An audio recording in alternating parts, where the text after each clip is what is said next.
Hey, what is the single most important factor in a relationship? What is the one thing bigger and more important than anything else in which any relationship hangs? It is communication. And it's no different in voiceover than it is in your relationship with your friends, with your spouse, with your partner. Business, it all hinges on communication, and that's what the relationship will thrive on. And that's why I've been talking about, starting yesterday, why the most important thing in voiceover is communication. Yesterday I talked about the first aspect of that, which is the performance piece. And we're not voices, we're not paid to be nice sounding voices. There's tons of people out there, world-class voices, who get very little work in voiceover. But there are a lot of people, like me, like you, who can communicate effectively. We communicate effectively because we understand how to tell the story. We understand how to make it our own, how to make it personal. We understand how to convey that emotion and to connect with a listener. So that's the first aspect. The second aspect is this. Think about the relationship with your clients. And this is something I know I talk about a lot, but it's so important. I really, instead of trying to talk about everything in voiceover, and at some point I do pretty much touch on everything, but I try to spend more time on the things that are the biggest leverage points, the 20% that will get you the 80% of the results. And communicating with your clients is a big one. And I'm not talking about behind the microphone. I'm talking about the telephone and the email, Zoom or Skype, or however you communicate with your clients. The funny thing about voiceover and clients is, and well, it's not funny. I mean, I guess it's kind of amusing when you look at it from a 30,000-foot view, but when it's up close in your face, it's kind of sad. And that is, I've had conversations with a number of clients over the years where, for whatever reason, they just feel free to share with me their experience with other voiceover talent. And I can't tell you how many times the word flaky has been used when describing voiceover talent, because there, at least it has been among the clients that I talk to, a history of working with people who say they're going to do something, they don't do it, or at least they don't do it on time. Sometimes they ghost their clients and then they completely disappear. And I know that performers, creatives have a reputation for that kind of thing, but we cannot allow that to be part of our business, because today in voiceover, we're not just the talent and somebody else is taking care of everything else. We are our own agent, we're our own editor and engineer, and we have to be our own agent and marketer and customer service rep. And communication's not hard, it's just a matter of doing it. And when I say communication, what do I mean? I mean simple stuff like responding to communication in a timely manner. Understand, when I say timely, let's put this in context. Understand that most of the clients that you work with need their projects relatively quickly. It is the nature of voiceover. Voiceover tends to be the last link of the production chain. So most projects that a voiceover will go to, not all, but most, will be video. Sometimes it's a radio commercial or maybe an audio production. But there's at least a few links in the chain of production.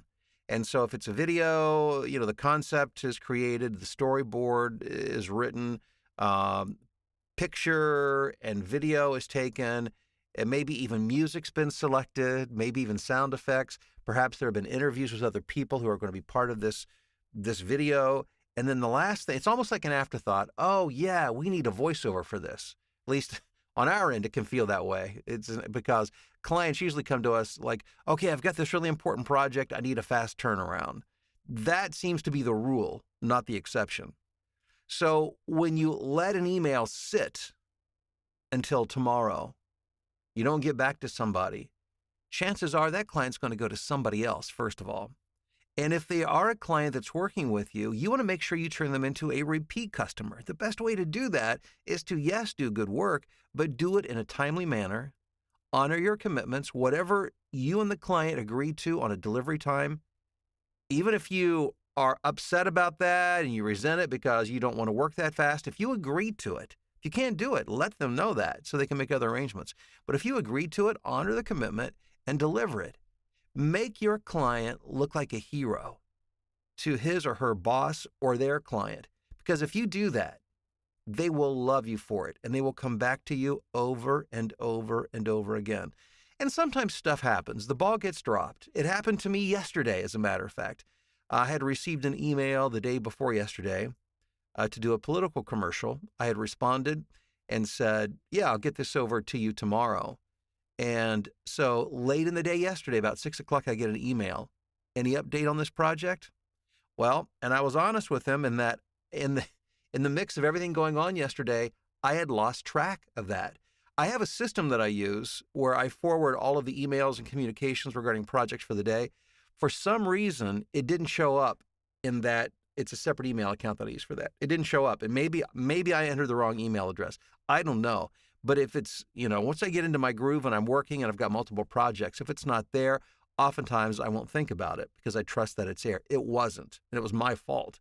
And so I apologized, and I said, I will immediately take care of this for you. And I did.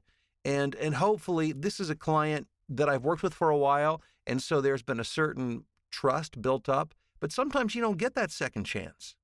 Everybody makes mistakes, but you've got to make sure that you build on those thin layers of trust with your client, because after a while it will become a bond that is rock solid, and they won't trust anybody else but you to do the work. So is communication the most important thing in voiceover? Yes, it is. And not just behind the microphone, but also in the way that you relate to and interact with your clients. By the way, I am Bill DeWeese, professional voiceover talent. I have been for quite a while, 16 years, and I'm a voiceover coach as well. And I appreciate you showing up on the live stream this morning. I do this about every weekday morning, right around 8 a.m., just to talk about something to help you become more successful in voiceover. And let me just define that. When I say success, I mean, yes, money.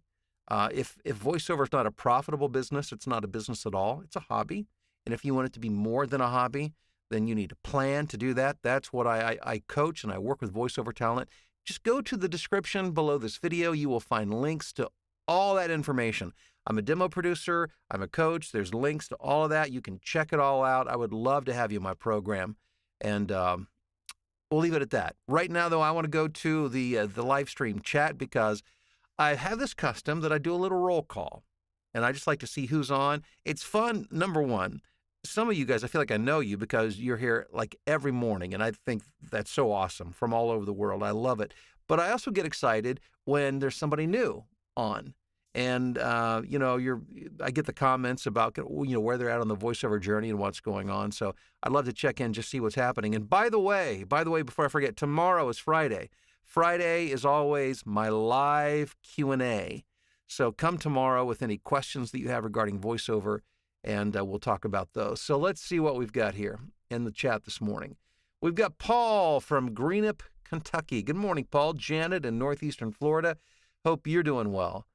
Steve in Bucyrus, Ohio. We've got Shane from Nashville. What's up, Shane? Guy in St. Louis. We've got good morning from Pittsburgh, Texas. I didn't even know there was a Pittsburgh in Texas. Good morning. Hey, Darren, what's up? In Shropshire, UK. Baked beans on toast today for lunch. Yesterday, Darren, you had egg on toast, if I remember correctly, for lunch. Today it's baked beans on toast. I'm picking up on a theme that different foods on toast is kind of the norm, right? For lunch in the UK.